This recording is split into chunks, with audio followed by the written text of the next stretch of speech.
Messieurs, chers concitoyens, citoyens, aujourd'hui 25 avril 2020, nous avons décidé de rendre un hommage en préambule à la journée demain de commémoration de la déportation à Saint-Mihiel.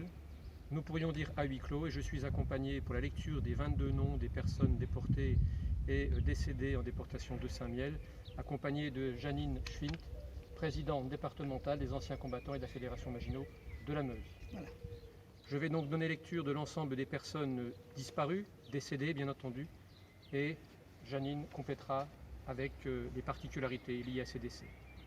Nous vous remercions de respecter un moment de sérénité pendant ce moment de recueillement. Monsieur Brocard Roger, décédé à 43 ans. Mort en déportation. Monsieur Fischer Frédéric, mort à 50 ans. Mort en déportation, à Auschwitz. Monsieur Fischer Jacques, mort à 17 ans. À Auschwitz en déportation. Monsieur Fischer Pierre, mort à 14 ans. À Auschwitz en déportation. Monsieur Fribourg René, mort à 51 ans. Mort pour la France en déportation. Monsieur Jaffrézic Jean-Marie, résistant. Mort pour la France à Neuengamme. Monsieur Cal Isaac, mort à 76 ans. Mort pour la France. Monsieur Marshal Robert, maraîcher résistant, mort à 34 ans. Mort à Neuengamme. Monsieur Pello Yves, mort à 53 ans, sans précision de lieu. Monsieur C. Ernest, mort à 78 ans. En déportation à Auschwitz. Monsieur Vel Fernand, mort à 57 ans. Et mort en déportation. Monsieur Wurmser Isaac, mort à 84 ans. Mort pour la France en déportation. Madame Zielzowski Adèle, née Neumark, morte à 53 ans. Gazée avec sa fille Julia. Madame Fischer Suzanne, née C, décédée à 49 ans. Décédée à Auschwitz. Madame Mayer Germaine, morte à 38 ans.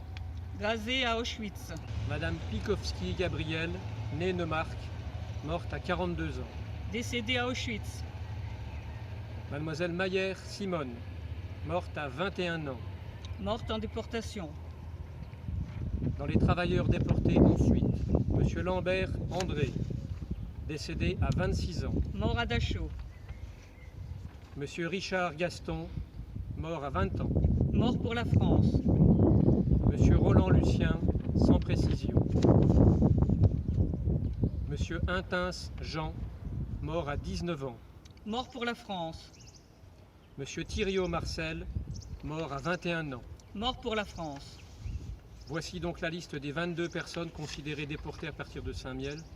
Nous vous remercions de leur rendre hommage et d'avoir une pensée pour eux. Je vous donne maintenant lecture du message des associations de déportés. Il y a 75 ans, au printemps 45, plus de 700 000 hommes, femmes et enfants étaient regroupés dans ce qui restait de l'univers concentrationnaire et génocidaire nazi à l'agonie.